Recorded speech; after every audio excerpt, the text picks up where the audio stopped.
Hi, everyone. Welcome. We are so excited to have all of you here.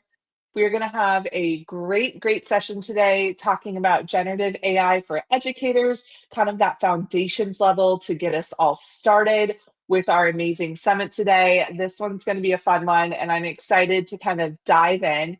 We do have the chat turned on, so feel free to interact with us, ask your questions, but most importantly, find that chat because I'm going to be dropping resources and links just like I should hopefully you should see right now inside of the chat. So keep an eye on that chat because you're going to be seeing links and resources coming your way throughout our session today.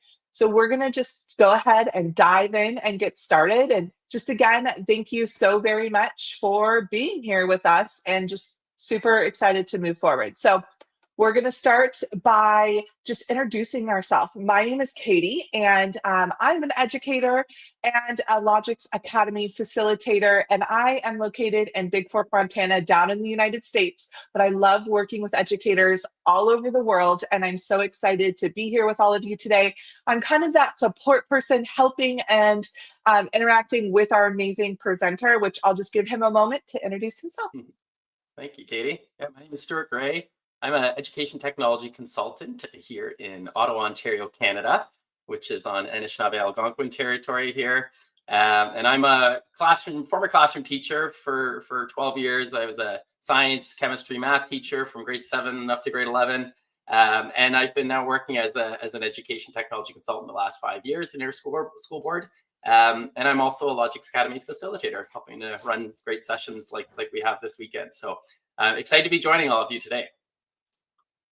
Wonderful. Thank you so much. And we just wanted to take a quick moment to just share our respect and everything for our land. And it is very likely that you are participating and learning from or near the traditional territory land of one of the many Indigenous groups across North America.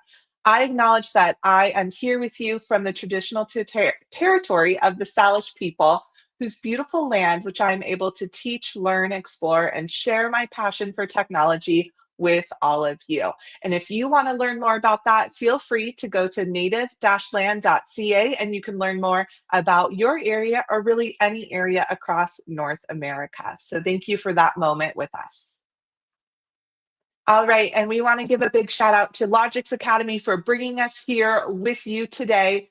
Not only do they put on amazing events like this, but they have lots of other great PD and student experience events that you can join as well. So feel free to go to logixacademy.com and check out those options, which we'll also be sharing some other specific events with you towards the end of our session as well. But Logix Academy offers a lot of amazing, great things that you can check out, along with being partners of many amazing educational tools from Microsoft and Google and Minecraft and Canva and so many other amazing tools that you see here on the screen. And they really just focus on providing a lot of amazing things for educators and students around the whole country of Canada and beyond as we are today. And finally, they do offer STEM products from robotics to digital microscopes, laser cutters, and 3D printers as well that you can buy and get professional development from as well. And finally, we want to sincerely thank Microsoft for their generous support of this workshop as a part of their commitment for fostering a broader understanding of AI. We do have a certificate that you can claim after attending today's session, and we will give you the link again at the end of the session today, but it's a very quick form for this session, and then you'll get a AI certificate. So make sure you do that after you watch our session today, and then you'll have this wonderful certificate to share. So thank you all for listening to our fun thank yous, and I'm going to pass it over to Stuart to kind of dive in and let's have some fun and learn. Great. Thank you, Katie. All right, everyone. So yeah, today's focus, this is generative AI for educators, and we are focusing this as a foundations course. So I'm hoping to be able to give you all an introduction today to really what is artificial intelligence, and looking at some current use cases and where it's at in terms of its abilities at this point in time in 2025. And then we're going to look at how do we leverage AI for our applications, and a lot of that is around prompting structures and how do we formulate good prompts and work in this kind of iterative design like process to refine what our outputs we're looking for, to really make AI work for the things we need it to do, and to really achieve some really high quality outcomes. So we're going to look at that, and then we're going to focus on some specific classroom integrations. So for you as educators, looking at ways that AI can hopefully be a big time saver in your role, and to bring efficiency into things that you do on a regular basis, but also more than just increasing efficiency in certain areas, really helping to potentially expand ideas that you might have around lesson planning and around classroom integrations of different subjects. I've used this lots with subjects I've taught previously, and it really has opened my mind to some different possibilities I hadn't considered previously. So we'll look at using AI as a brainstorming partner as well to develop and expand our teaching craft. So starting off with, what is artificial intelligence? There's lots of definitions you can refer to, but this is a nice simple one, that AI refers to the simulation of human intelligence processes by machines, especially computer systems. So the idea of representing and simulating human level intelligence in its different areas. And the thing that we're hearing, lots about in the last number of years is a specific type of AI, because AI has been around for a long time, embedded in a lot of the tools that you use on a daily basis and different hardware and software. But what we're focusing on is this subset of AI called generative AI, which is something that can create new content or data based on inputs and training models. And this content it's multimodal. It can be a variety of forms, from text to image to video, music, code, and more. And so this is really, when we're hearing lots about artificial intelligence in education, this is the form of AI we're talking about, is this generative AI. And the tools that you might hear about and interact with generative AI currently would be things like Microsoft's Copilot, Google's Gemini Notebook LM, OpenAI's ChatGPT. Those of you use Canva, their Magic Studio suite of tools. Meta has their Meta AI, and Grok from X as well. And so there's a wide variety. And this is just a small kind of sampling. There are many, many other generative AI tools out there, but these are some of the big ones that you may hear about on a regular basis. And so I like to start off thinking about, I hear a lot about AI. And for those of you who are just kind of getting into exploring AI, really, like, just how intelligent is it? And there's lots of different indexes and studies that have been done over the last number of years. This is a fairly recent one, produced from this AI index report. And this is looking at a variety of different tests to basically target at measuring AI's abilities, from things like image classification, reading comprehension, language understanding, visual reasoning, but also fairly advanced level specific benchmarks like PhD level science questions in this GPQA Diamond test that they run, high level competition level mathematics type problems. And what we've been seeing is that over the last number of years, and especially kind of in this range since 2021, even back to 2019, there's been pretty significant growth of these platforms and their abilities to achieve very high results, to the point now where a number of these kind of cutting edge AI models are exceeding a human baseline in a lot of these tests. And so when we talk about that in things like high level PhD science questions and mathematics type problems, we're talking about exceeding the level of PhD candidate students in these areas. And so it is very intelligent. It has, again, we're still at the point we are not at a point of what we call artificial general intelligence, where a single AI model can outperform human intelligence in multiple areas at once. But these AI tools are increasing in their abilities very quickly and all the time. Well, and So I just wanted to, if you yeah, don't mind, Stuart, really quick. I know yeah. that me personally, when I kind of out and doing some research and learning about these, I feel like, especially lately, I've been hearing about the kind of the behind the scenes that they're improving these generative AI tools, and they're sharing about it. And a lot of people are like, "Oh, it's a new version of this," but you go in and it looks the same. And that's because they're not changing like how Mhm. it looks for us, but they're changing that back end to constantly improve, which is why I think we're seeing that rapid incline regularly. So I think it's so Yeah, interesting because to us, the user, we don't necessarily see the difference. But if you really start to pay attention to what it's generating, you can then see a huge difference. Because I know when I absolutely. first started using generative AI to now, what it produces and what it creates for you is like night and day Very difference. And different I think quality. that's an Yeah, important thing to highlight because it is getting better, just like you were talking about. So it yeah, doesn't feel like it changes until you really look at what it's producing for you.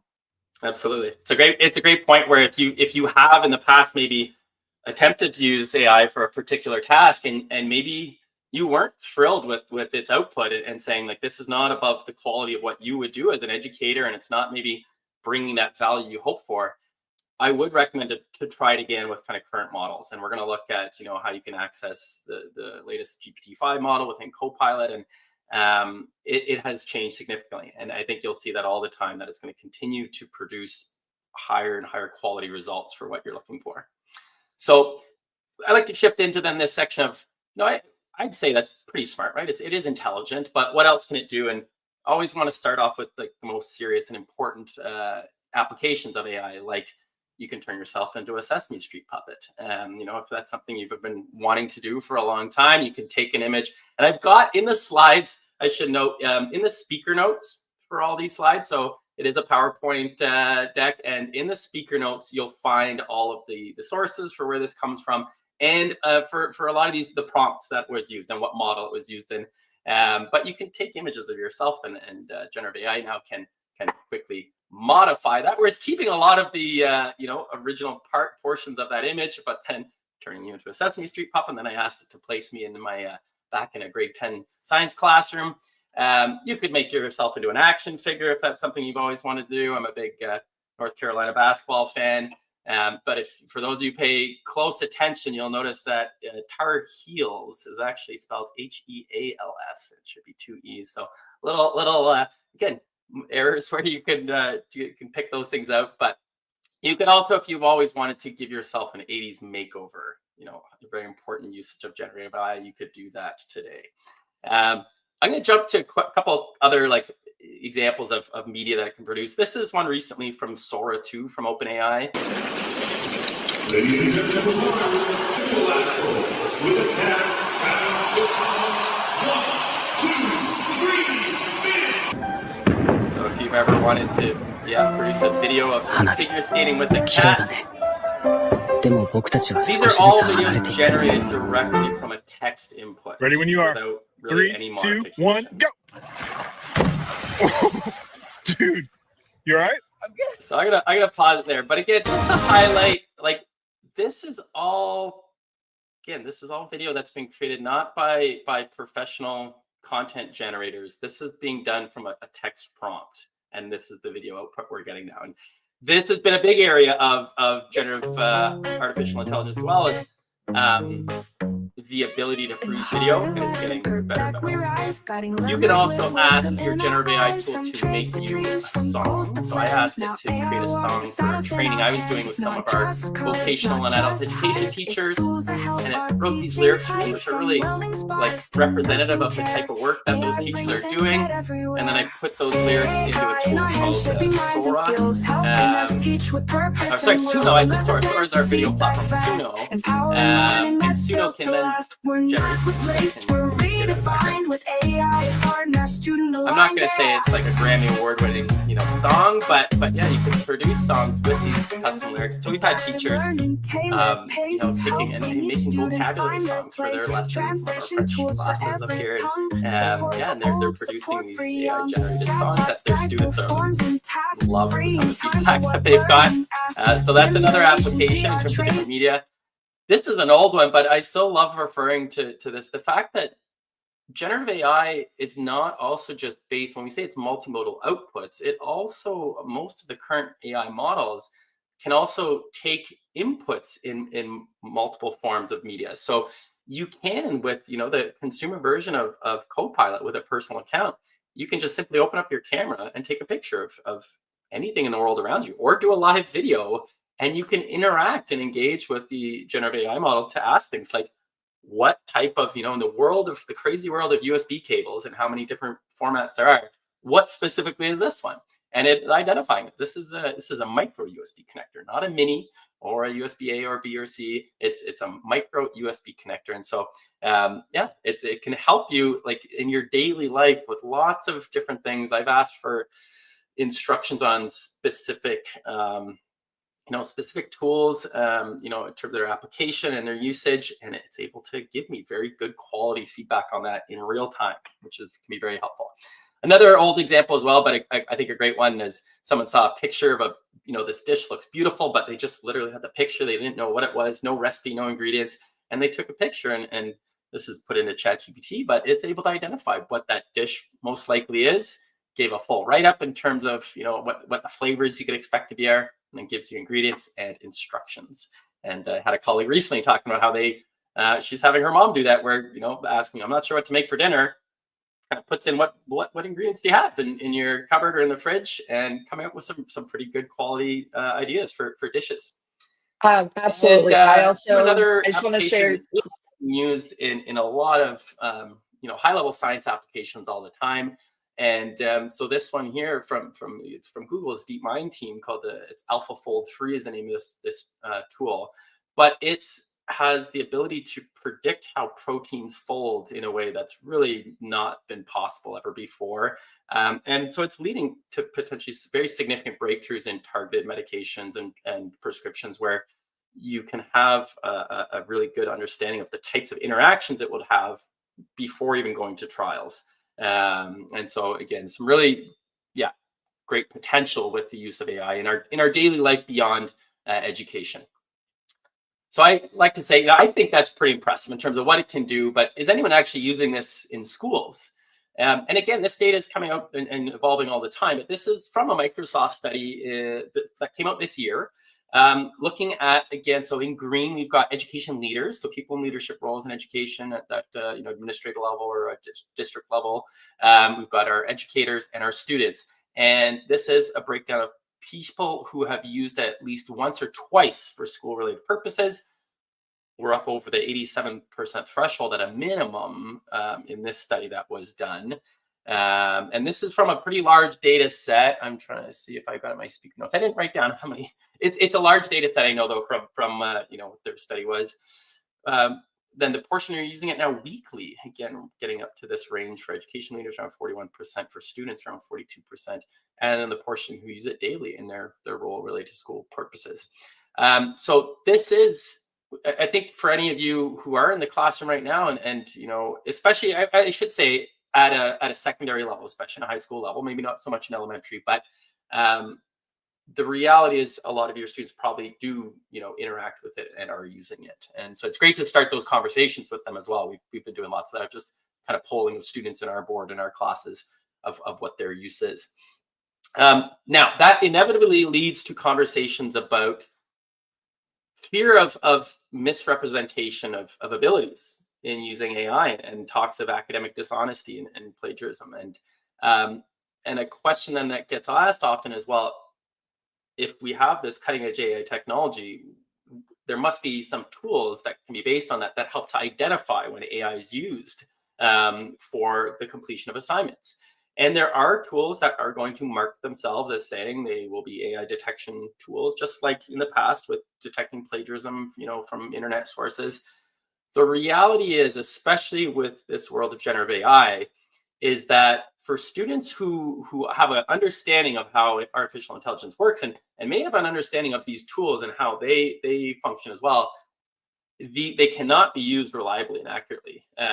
So this person, Ethan Mollick, is a professor at the Wharton School at Penn University, and he's a great kind of person to follow in terms of AI in education. And he's talking about with his students, they are required to use artificial intelligence in his class, and they work on prompting, and they look at how they can simply modify little outputs that they get from their AI response.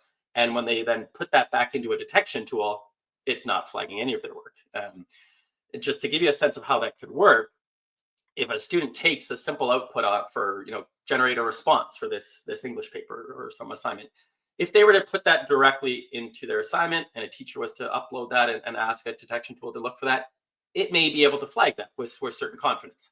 But a student could then ask simply to based on its output, say, I want you to modify this to a grade 11, English students level. And maybe I'm like, realistically, this is my kind of percentage in terms of my grade level, my writing abilities.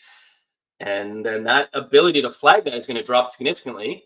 And then even further, some students, might do something like they would input a writing sample of their own from a past year that is representative of their writing level and ask the AI tool to analyze their writing level and style and then reformat that output to match.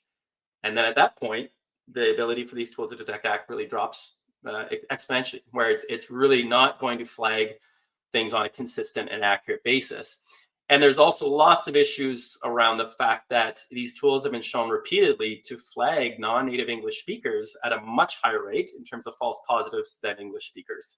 And that creates all sorts of ethical concerns and discussions that need to be had. So I like to come back to this quote from Richard Colletta, who's the CEO of ISTE, the International Society of Technology and Education. And he references the Stanford University study that was done that has shown, and this is from a couple of years ago now, but at that time, that study showed that the level, and this is still like AI had been pretty, ubiquitous and available to students, but the level of cheating in these studies that Stanford run had not changed with the advent of AI tools being available. His summary is the moral of the story is that cheating is a cultural issue, not a technological one.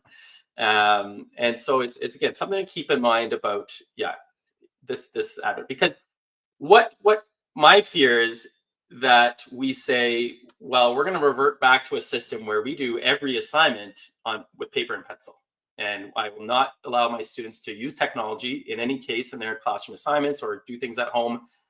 And first off, then we're probably not meeting our legal obligations for students to meet their individual education program needs of what accessibility tools do they need. Like they may be legally obligated to have text to speech on their assignment. And if we're doing that on paper and pencil, we're probably not giving them that opportunity. And we're also not developing our students for the reality of the world and workplace that they're going into, where they will most likely be expected to use and leverage AI in their job. And if they're not able to do that, they are probably at a significant disadvantage to someone applying for the same position who does know how to use AI to make themselves more efficient and more impactful in their role.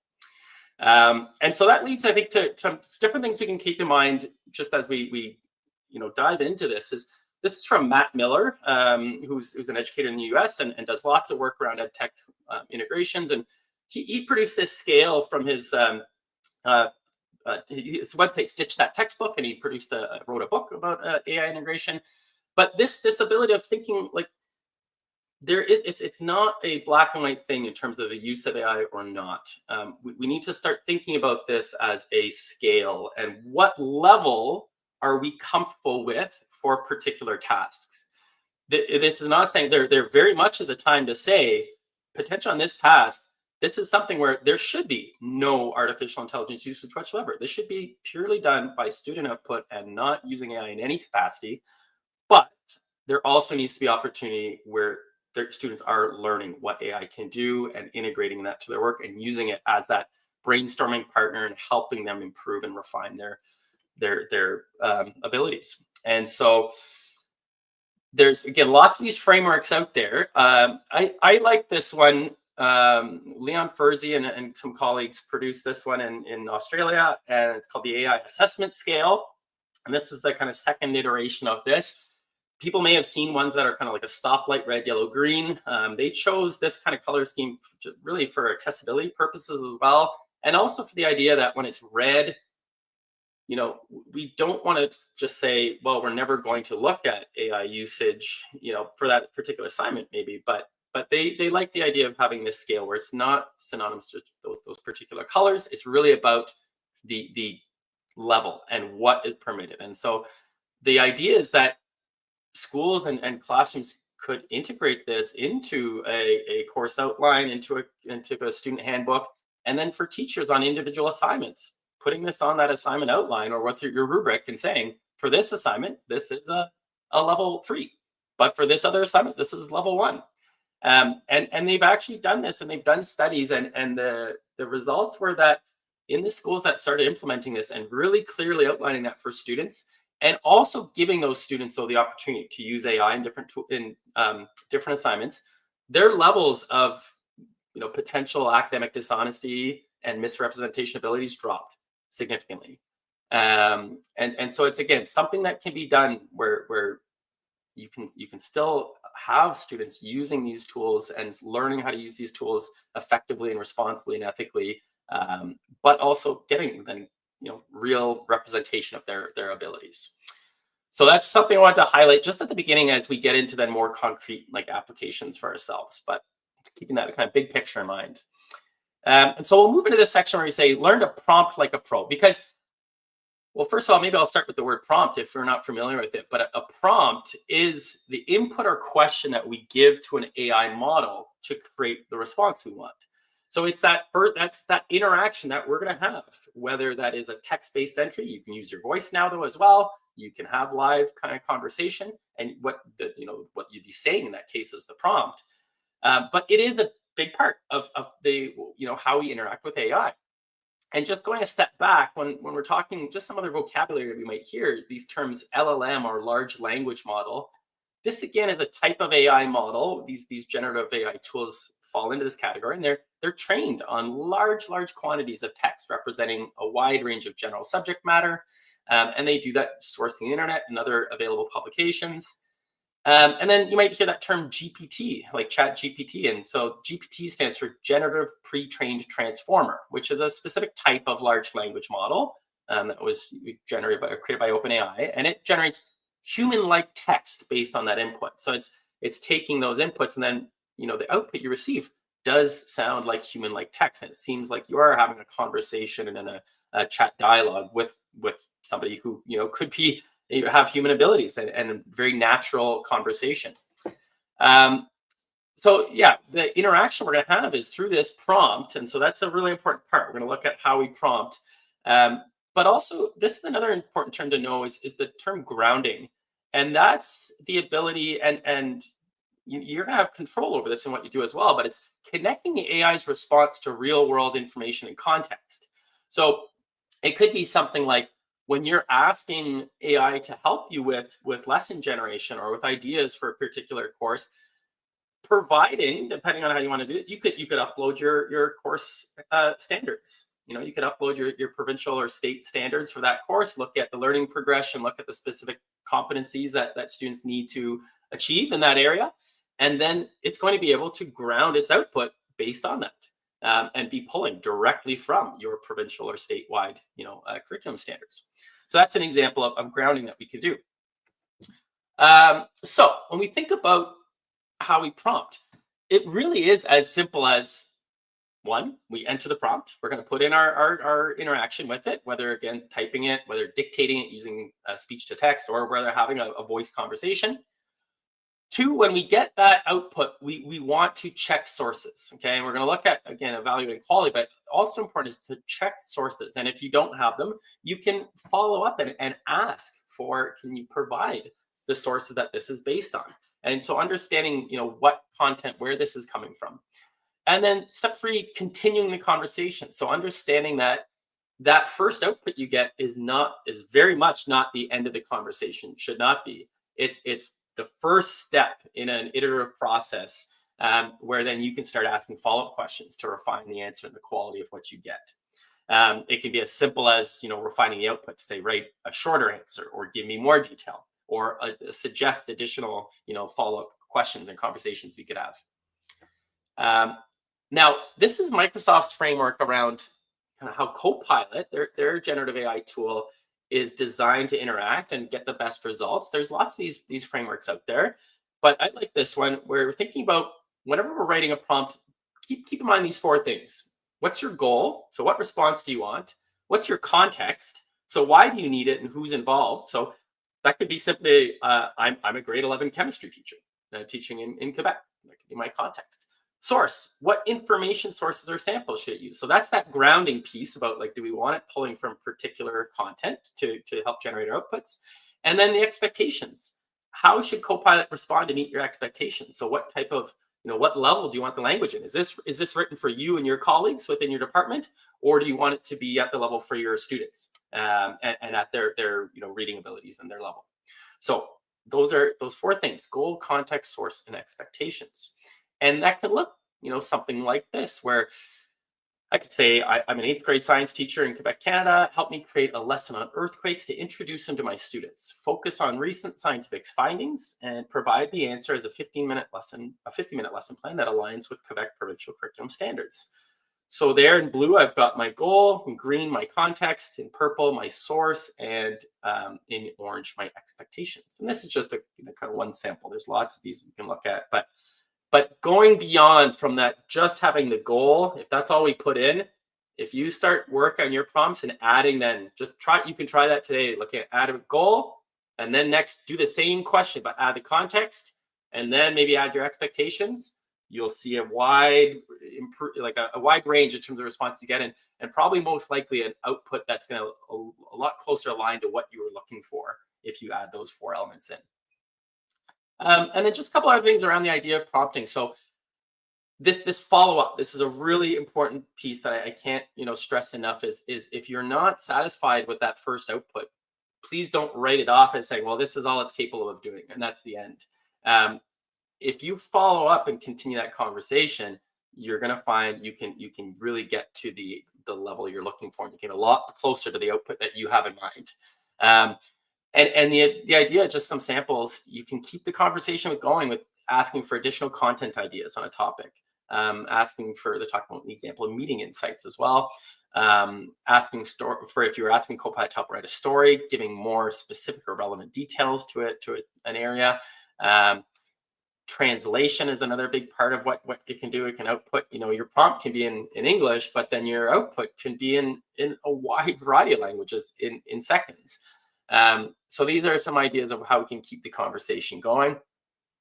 Couple things in terms of what to try to avoid when we're using generative AI tools. As first one is to start fresh when a topic changes. So if you are having a conversation and now you're switching to another task that you want to do on an unrelated topic, we want to start a new chat. We want to start a new chat thread and a new thread with the AI, because then it is not going to be, as we continue that conversation, it's really grounding itself in the previous conversation we had, what your expectations were. So if it's an unrelated ask that you're using, or an unrelated prompt, you're always going to get the best results if then you start a new conversation and begin there. We try to avoid use of conflicting instructions, of slang, jargon, and formal language, avoiding kind of like negatives as much as possible. And again, following appropriate and ethical guidelines in terms of what we're asking for. So quick example, before we get into like some specific subject applications, here's an example of a good kind of better best prompt, adding in the context, the source, the expectations. So this is a sample that Microsoft shared in a session I was at, of research the latest trends in artificial intelligence. Okay, that has our goal. But then adding in, I'm preparing for a presentation for an upcoming conference on emerging technologies. This is why I need it. I need to understand the current advancements and applications to provide a comprehensive overview. That little bit of adding your context is going to really improve the quality output. And then adding in our source and our expectations. Please include information from reputable journal sources, or reputable sources such as academic journals, industry reports, and summarize the key points in clear and concise manner, highlighting significant breakthroughs or innovative applications. Please provide references to the sources used. So that, again, is now getting us to that level of prompt that includes all 4 of these elements: the goal, the context, the source, and the expectations.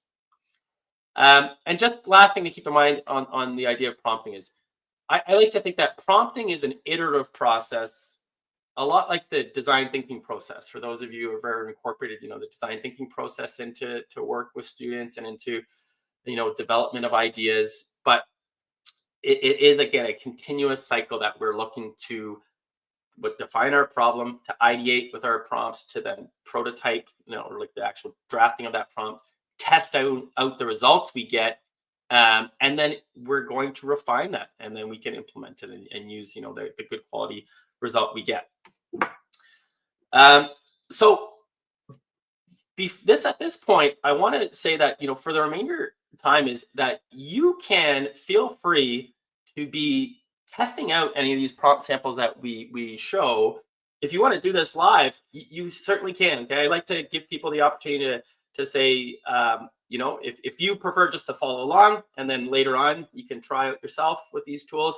But I also like people, if you feel like I multitask at times when I'm attending PD sessions and things, and I like to try it out in the moment. So if you've got the recording going and then you want to switch your tab open and open up a browser tab, and for those of you using Copilot, we can access, if you've got an organizational Microsoft account in your school board or your school district, you can access Microsoft Copilot right now. You can get to it. There's Microsoft changed their URL links over the years. You can still use office.com. For those of you who live in the, never forget office.com, it will still direct you to the current site. Right? So I often still use that. You can also use m365copilot.com, but that will bring you to this landing page. And the default landing page for Microsoft now for academic institutions is this chat page. You might have seen that shift in the last few months, where you land on this chat tab instead of the search tab, where you might have seen like kind of recent files you're using and content in your organization. You are going to default right to this chat tab, which is Microsoft Copilot. You'll probably see this little toggle on the top right where you can say try Chat GPT-5. You can click on that, and then Copilot is running OpenAI's latest model, GPT-5. And so it is going to give you, again, really high quality outputs in terms of what you're doing. And in an organizational account, we're kind of always looking for this green shield. And what that means is you are signed in with your school board or district account. And that green shield means that Microsoft's applying what they call commercial data enterprise protection to your searching, your prompting. And so none of your interactions with Copilot are training the overall model.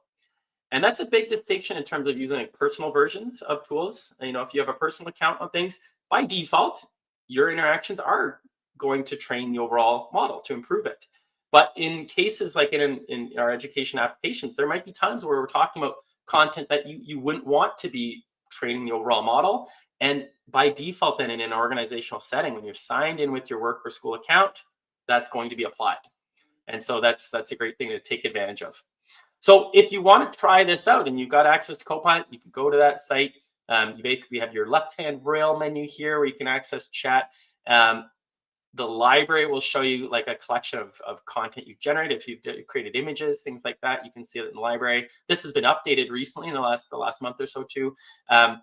There's also now this create and teach section.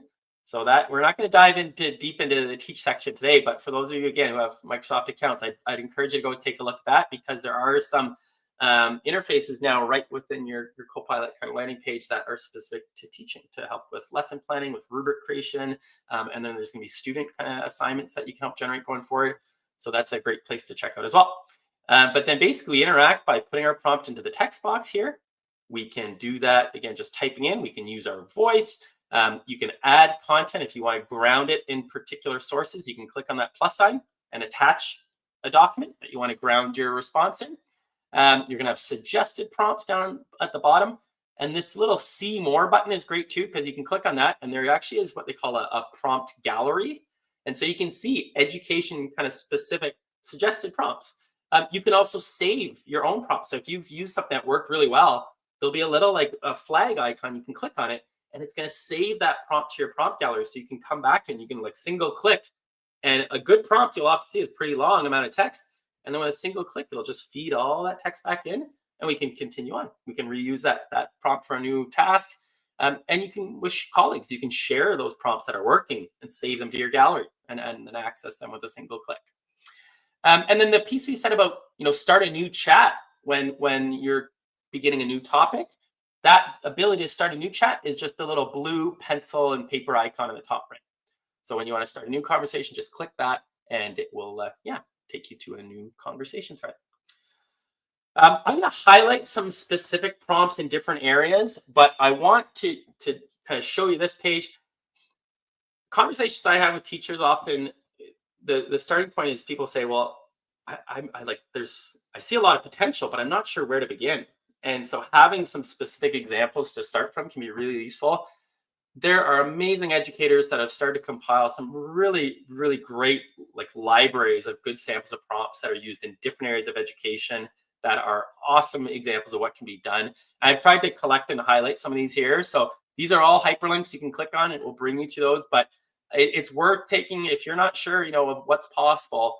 I'm going to try to highlight some examples today, but it's really worth going through some of these links and seeing the types of things that educators are doing with generative AI right now and the applications it can have. So we're going to start with, this is a little bit of like a meta kind of idea of a prompt, but it's the idea of writing a prompt, writing a conversation with a generative AI tool like Copilot to help you think about writing better prompts.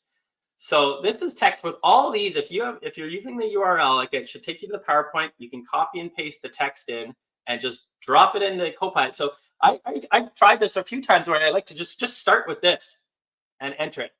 And what will happen is Copilot's then going to start to have a little dialogue with you, conversation, and it's going to ask you, what are you trying to accomplish? And so if you are saying, I'm not really sure how to write that 4-stage, like a good prompt with my goal, my context, my source, my expectations, I really don't know how to draft that right now.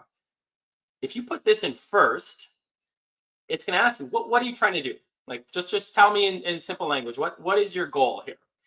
And it's going to then go through a iterative conversation with you where it's going to help you hash out what is the goal, the context, the source, expectations. And then it's going to give you then at the end a really well-written, fully defined prompt that then you can save, you can put in your template, in your prompt library, and you can reuse that again.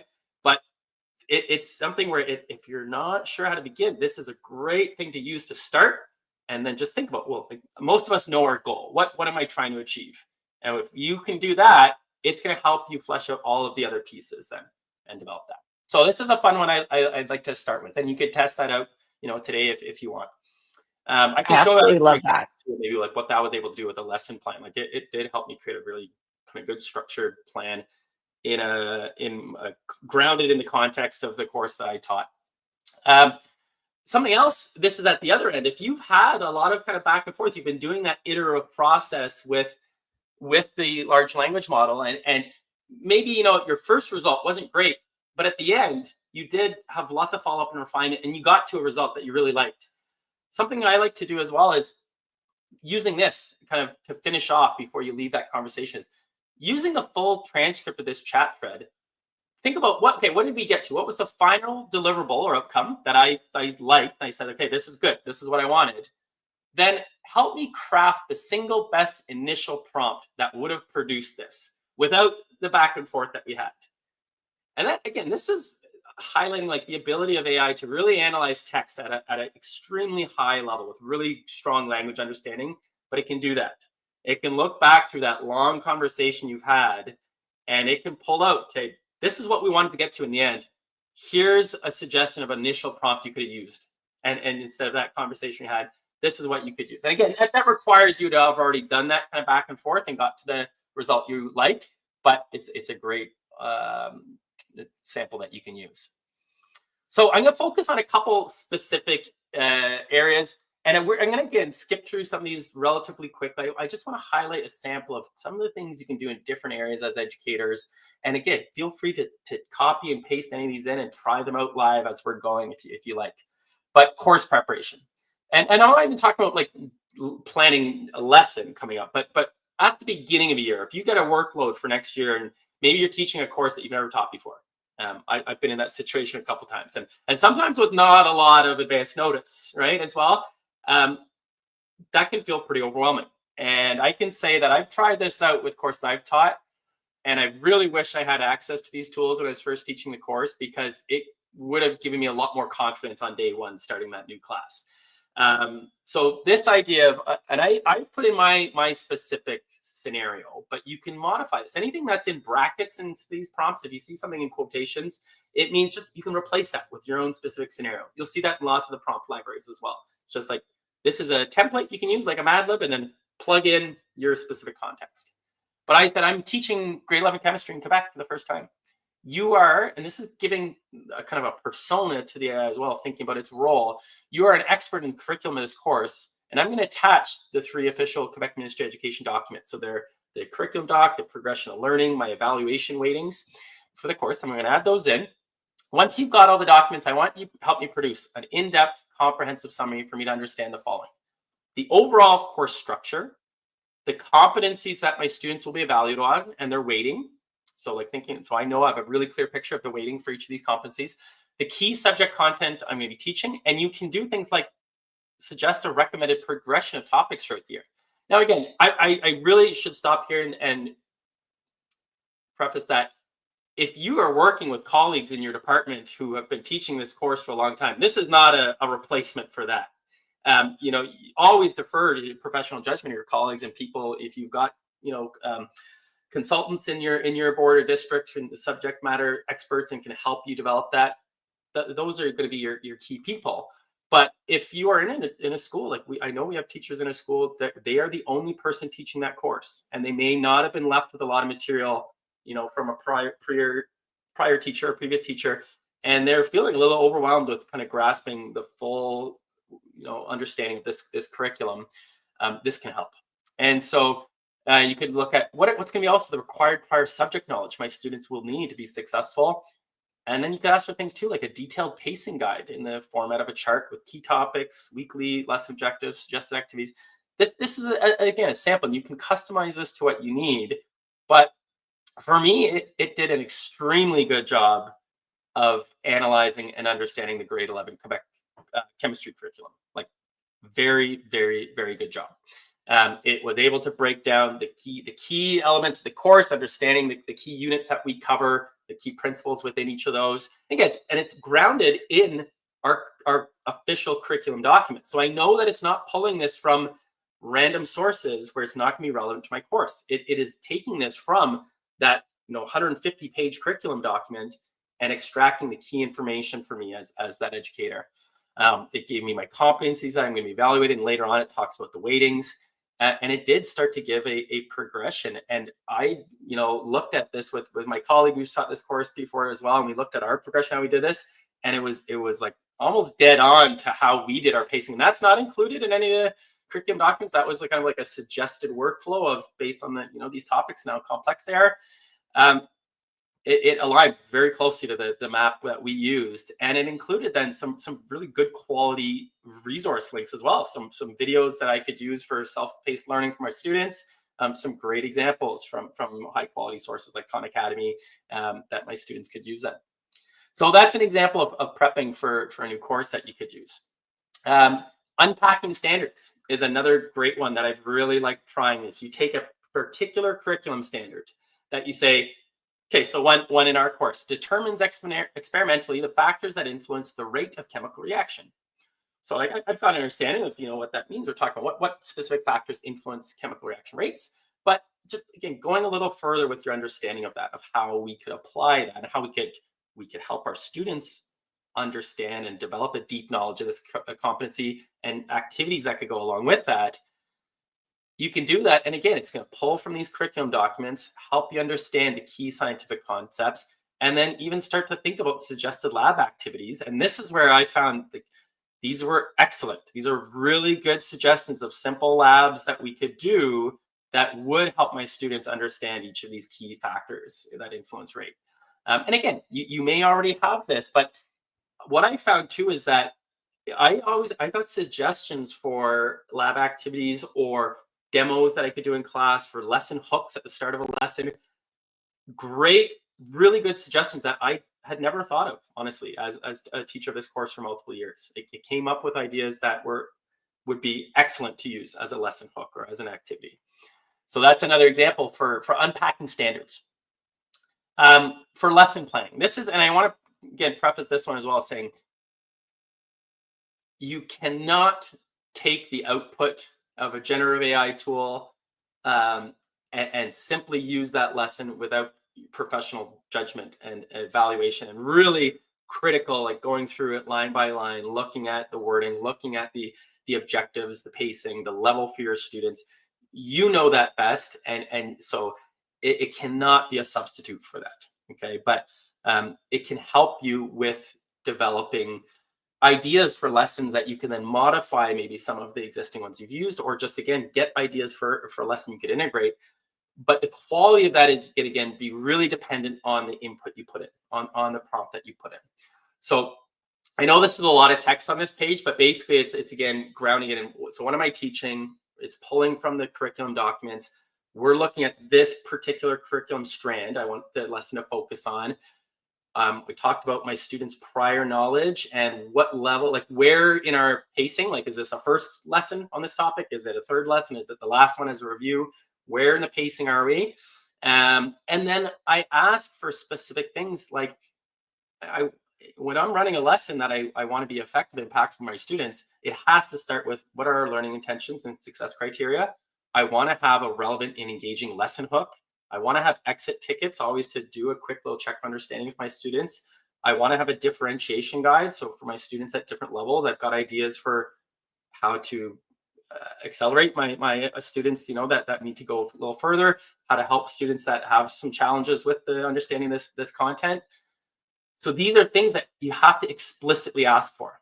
Okay, it's not going to produce this by default, but if you explicitly ask for this, you can get a pretty well crafted idea for a lesson plan that then you can pull those elements from, that you, using your professional judgment, say this is great, this will work well. Again, for me, lesson hooks and exit tickets have been very good, like awesome examples of those that I could use. And even differentiation ideas as well. Some great ideas for like accelerating students that want to go further, and helping students that need additional support. So a couple other just examples to highlight quickly as we're getting towards the end here. But this is an escape room challenge that Microsoft demonstrated at a conference I was at, which I thought was a really interesting idea. But like literally just taking a static website with a lot of text content and then turning that into an escape room that you need to have an understanding of the content to be able to solve. And it's all interactive within Copilot or whatever large language model you use. But it worked really well. It was a really fun activity that we did. And so again, you can use this prompt and then just attach what's the source that you want to generate the escape room based on. So it could be a PDF, it could be a text block, it could be a website. And it's going to be able to create a pretty fun interactive activity then that you can go through with students. Idea of exit tickets as well. This is one just to specifically generate exit tickets, but there is an example there that you can use. I'm going to skip along here. For assessments, AI is great at helping generate rubrics. And we know how useful rubrics can be for students when they really have a clear understanding of how they're going to be evaluated on a task. And again, not depending on the level of your students, the grade level, and the what the assessment is. You don't need these all the time, but for certain things, I know that some of my students really they want that clear understanding of how they're assessed before that begins. And so having a well developed and a specific rubric, a rubric that's not just generic for every class and assignment. It's going to be specific to this particular assignment with maybe some exemplars of what is a level 4, 3, 2, 1 in these different criteria. You can help, AI can help you do that. Another thing that can be really interesting to explore is generating scenario-based assessments for a topic. So instead of using some of our static kind of traditional assessments we might use on a topic that might not always be grounded in real-world connections, it can take that same concept you're looking to assess and link it to a current real-world scenario. And this has come up with some really neat ideas for some of our math and science teachers, where it's developing a great applications. And you can put this into local context. You can say, like, can you help me develop an idea for this based on my places in my environment, my students' environment. So in the Ottawa-Gatineau region in Quebec, and it will come up with ideas that can help ground it in your kind of local reality. The idea of taking a quiz too, if you've got a quiz that you've used before, and then converting that into maybe a project-based learning activity. Again, that's going to be a different level of time commitment and usage in the class, but something where it can understand the concepts you're trying to assess and then help you start developing a project based on that. So those are a couple I wanted to highlight there. I'm going to jump over into talk about differentiation as well. It can do a great job at leveling text for students. So taking text samples and producing really quickly versions of that text with the same key concepts covered, but at various levels. So that's something you can do as well. For alternative quizzes as well, just coming up with different versions of quizzes at various levels for our student abilities. And then a couple that I say just fall into various, so other categories, just wanted to highlight quickly. Meeting summaries. This has become a huge part of my workflow. Like when we meet as a group, a department, you don't need to record the meeting. So, and again, if you're in person too, you could just have a single device recording a transcript, an audio transcript. So you don't need to start a full recording, but in Teams, for example, just go into more and say start transcription. And it's going to be getting a transcript of what's being said. It works best, obviously, if you're in a different room and it's each picking up your microphones. So if you're all in an online meeting, it's going to be excellent because it's going to know who said what and assign that to the individual user. If you're all in a room together with one device, it's not going to be able to know who a certain task might be assigned to, but it can still generate a great summary of what was discussed. What was the key, elements of that meeting? What are the next steps? What's the follow-up that needs to be done? It can pull all that out from you just simply clicking transcribe, which is really helpful. Like I hate not being able to engage fully in a meeting because we're having to take minutes and take notes. You can now put yourself fully present and let the AI do the summary there. And again, you need to review it and make sure it's all accurate, but it can do a very good job. Brainstorming partner, talked about the idea of like use AI to help you develop further ideas. And so this is something, again, this is a pretty general idea, but it really, I suggest you try this. Like if you've got a topic that you want to explore further, use something like this prompt and start that conversation. And you may come up with some really unique perspectives on a topic that you may not have thought of. This last just fun one, a little like Mad Libs game. So creating a Mad Libs game that has to do with a particular subject. So lots of examples with Varia. Lots of examples of instructional coaching as well, where you could have like it go through a full coaching conversation with you. Like this is based on Jim Knight's instructional coaching framework, but it works really well. It's a cool thing to try out where like you can have what seems like a pretty, good coaching conversation with an AI tool from the comfort of your home at any time and help you kind of develop like focus in on, okay, what are the actual key priorities that you want to work on? So that takes us to the end here. And I just want to mention before we get into the wrap-up questions, there is this AI for Educators course on the Microsoft Learn website. So for those of you, if you haven't seen Microsoft Learn before, it's a great knowledge hub, self-paced professional development on all sorts of topics. And this one is specific to AI for educators. For us, it's linked to the ISTE standards, which is awesome. And it will help you, again, really go from base understanding of AI to then practicing specific integrations in what you need to do as an educator and into your role. And so it's another, again, really great thing that you can go through self-paced at any time. So that leads us to this, our kind of wrap up here. If there are any questions, again, you can always paste in the chat. You'll have access to the resources here. So this slide deck that we use today can be found there. Again, the recording of this is going to be available as well for people going forward. Katie had mentioned at the beginning, but again, you can get your skilling certificate at that link there using the QR code. And again, I want to thank Microsoft for the support for making these workshops possible, which is great because we're hoping that it does foster that broader understanding of AI for all of us as educators and for our students and our communities. We always want to get your feedback too based on these sessions. So if please take time afterwards and use that bit.ly link there to give feedback on was this session relevant, useful for you? Do you have suggestions? And you can be very honest about the quality of the presenters and the time they spend on different topics. Please give me that honest feedback because it helps us improve further sessions. And then just a reminder that this is just one part of our computer science education month. There's awesome sessions going on throughout the day today, next weekend, and further into December. Like if you go to that website, the Logix Academy Hour of AI 2025, you'll see there's some really, really great content coming up. I'm excited to join into some of those as well. And yeah, encourage you to check that out. And then lastly, just want to give you a thank you for joining. Again, there's the feedback link. If you ever are looking for support, there is an email address for events@logicsacademy.com you can reach out to. And you've got the website and social link there for Logics Academy. But otherwise, I want to thank you all sincerely for joining us today, starting off your, or depending on the time where you are, but spending your time on a Saturday with us. And yeah, I hope you all have a great day. Bye, everyone. Bye, everyone. Thank you so much. Have a great day.